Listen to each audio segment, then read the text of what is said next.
I would like to thank Miss Mary for that great introduction and for the invitation, and for Miss Elizabeth for giving me the invitation to be here.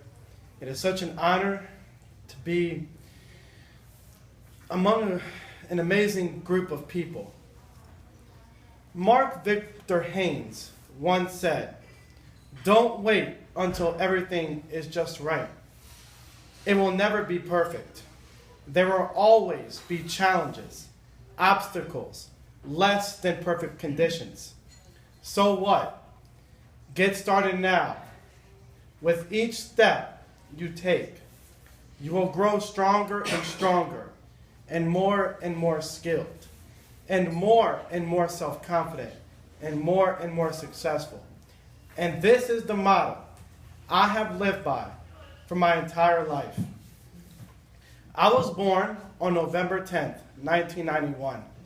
And on that same day, I was also diagnosed with glaucoma. When the doctors told my parents that I had glaucoma, they were scared and nervous and didn't really know what they were going to do.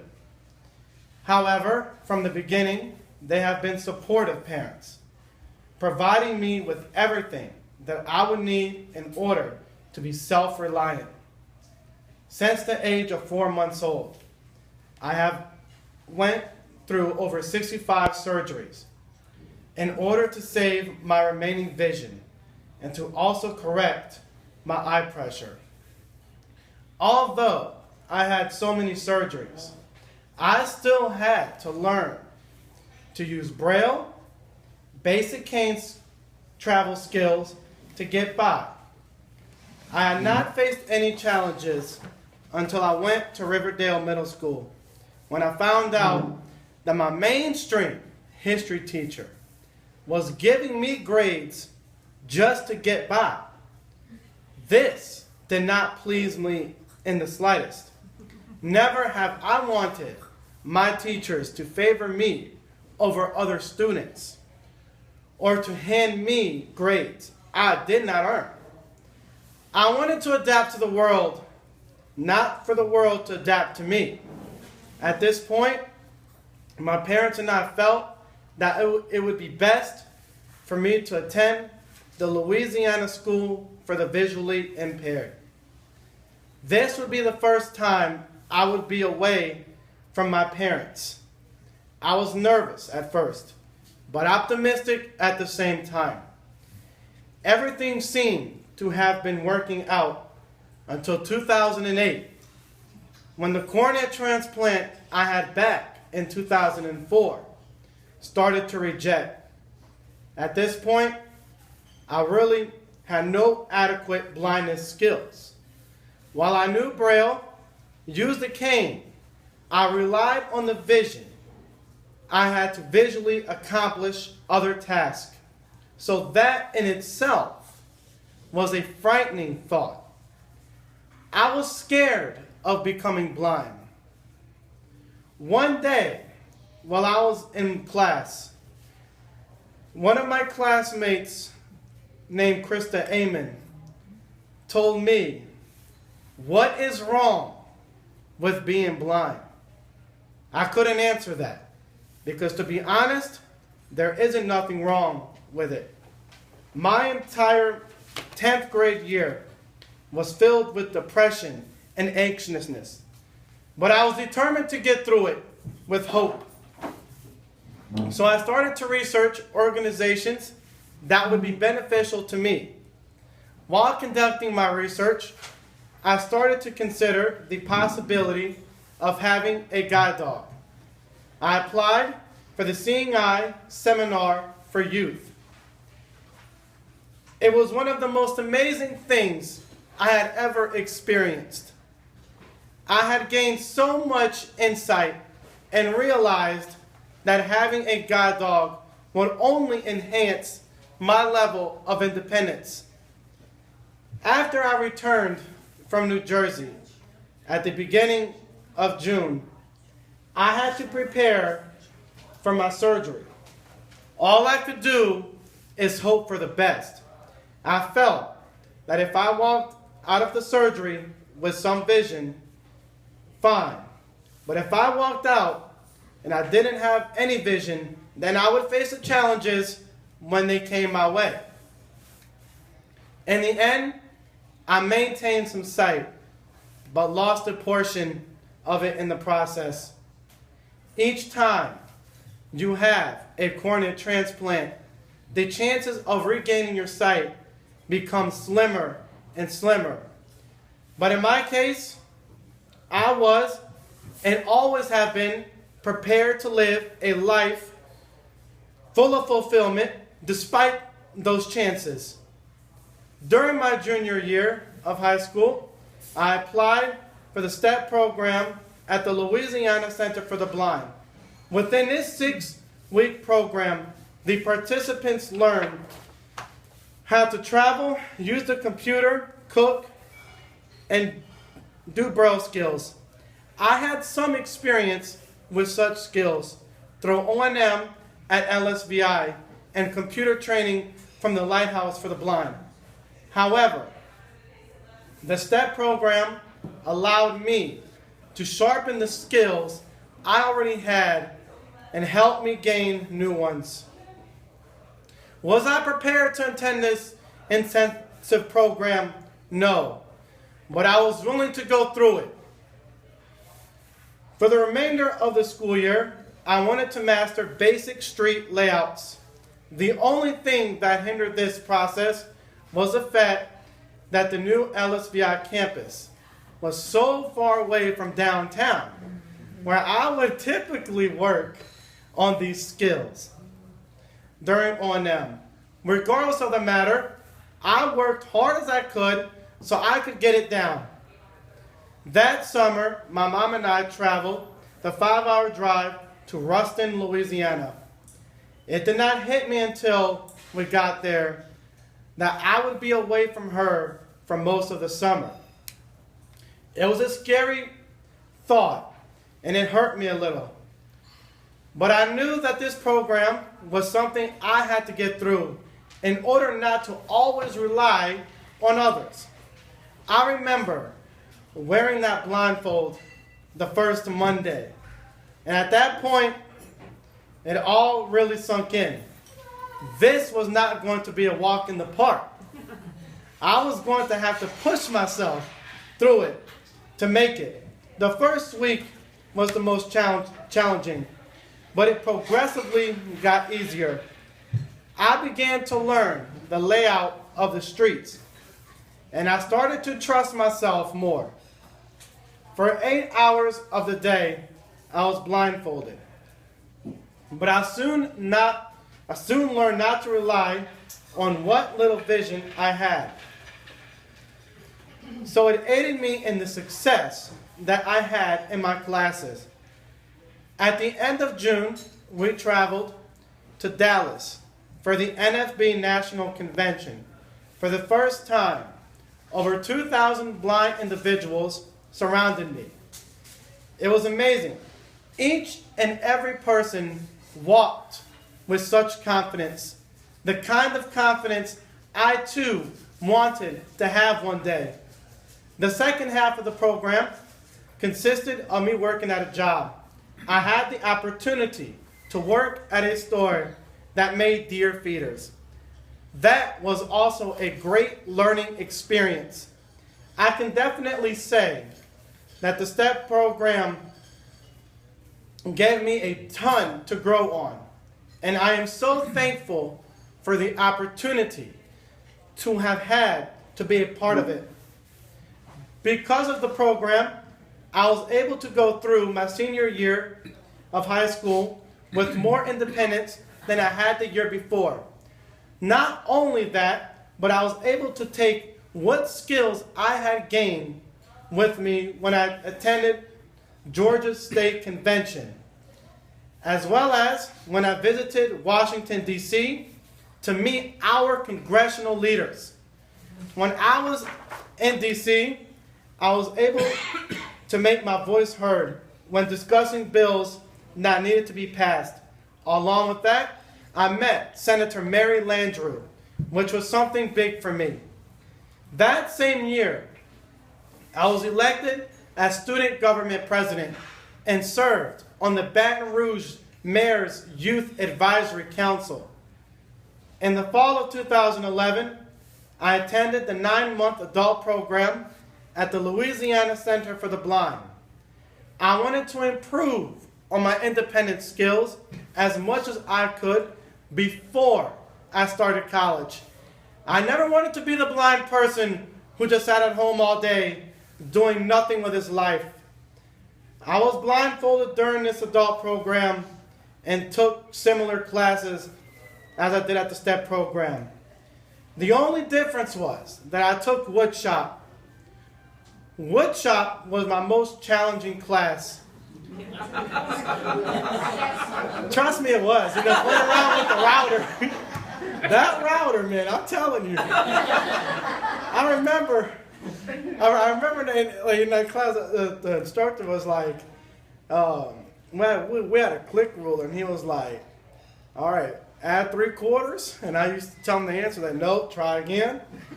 And I'm like, oh, man, but the router was the hardest part because it was like a machine, and you had to like put these 2 wrenches in the middle, and you had to like tighten up the nut, and then you had to loosen it. And I'm like, this stupid router. But cooking and traveling, computers, and Braille were the classes that I excelled in. At the Louisiana Center for the Blind, I took the skills that I had learned from Miss Mary, my parents, my mentors, and from all that I have experienced to a whole new level. While I took my training seriously, I made some choices that would unfortunately lead to my dismissal at the center. My mom continued to support me, but made it clear to me that she wanted me to make the most of my life. She said, I want you to be successful and don't be a nobody. Don't let your blindness get in the way. Keep fighting.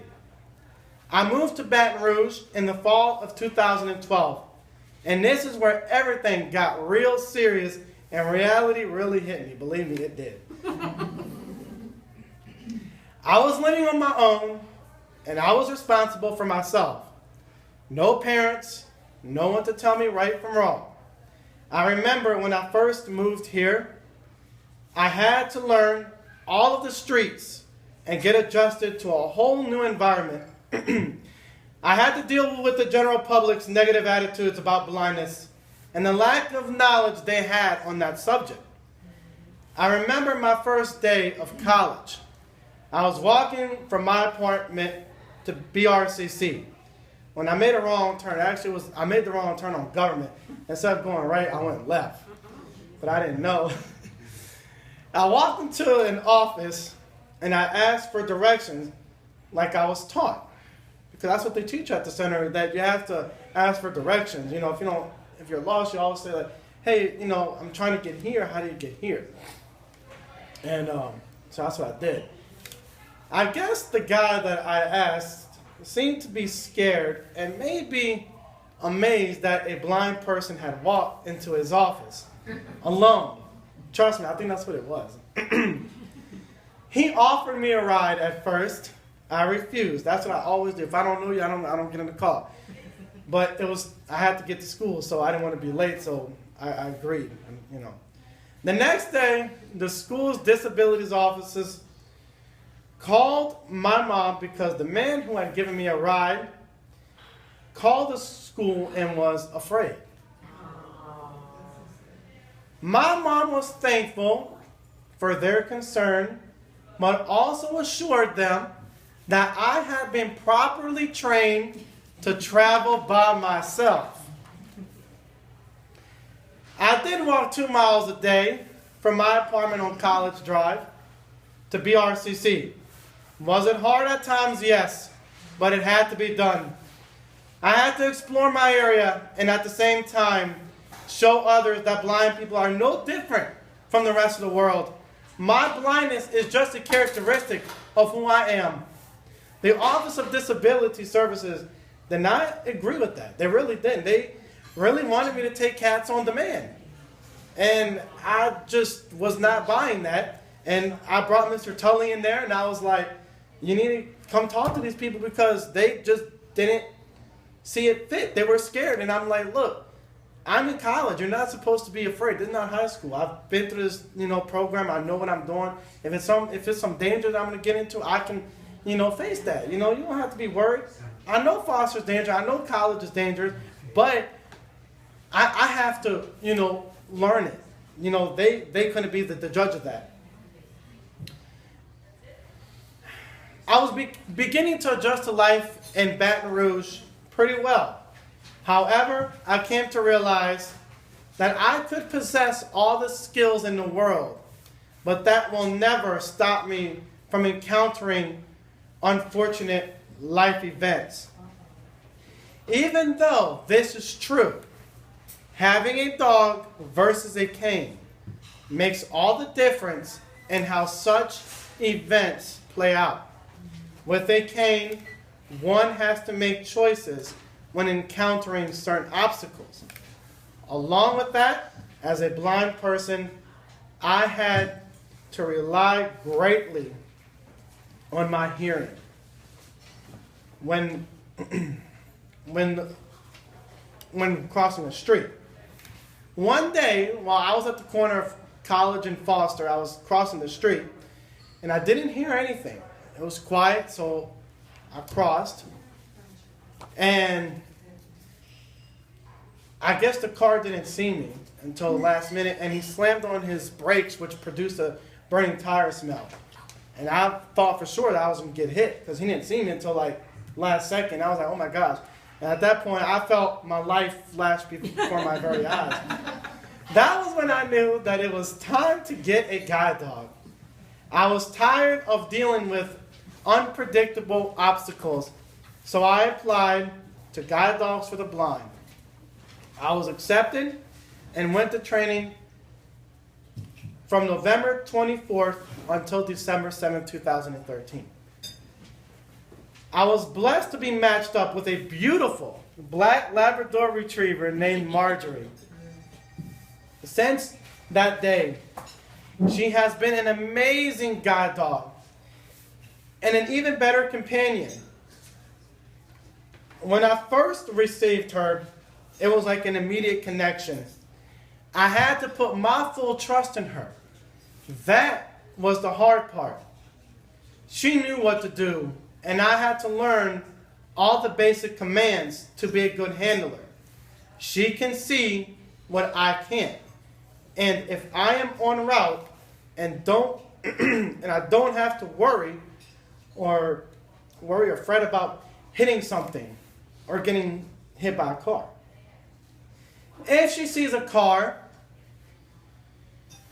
she will either go around it or she will stop.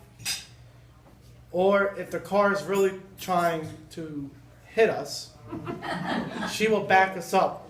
Okay, trust me, I felt it when I was in training. They actually trained us on that, and one of the instructors there, they were driving a car. It was a hybrid Toyota Prius, and I was driving it, and we weren't going to get hit, but it was just to simulate, and she pushed back. So she is the perfect guide dog.